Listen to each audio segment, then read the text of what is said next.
বুখারী শরীফের 1990 নম্বর হাদিস, উমর ইবনে খাত্তাব রাদিয়াল্লাহু তাআলা আনহু থেকে হাদিসটি বর্ণিত। রাসূল আকরাম সাল্লাল্লাহু আলাইহি ওয়াসাল্লাম বলেন, ঈদুল ফিতরের দিন এবং ঈদুল আযহা এর দিন, এই দুই দিন রোজা রাখা নিষেধ। এই হাদিস থেকে আমরা 2 দিন রোজা না রাখার ব্যাপারে স্পষ্টভাবে জানতে পেরেছি।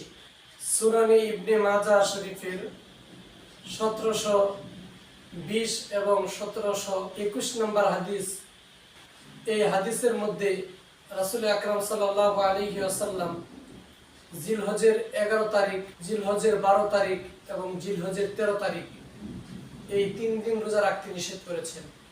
ঈদুল ফিতর 1 দিন, ঈদুল আযহা 2 দিন এবং কুরবানি ঈদের পর 3 দিন, এই মোট 5 দিন রোজা রাখা সম্পূর্ণ নিষেধ।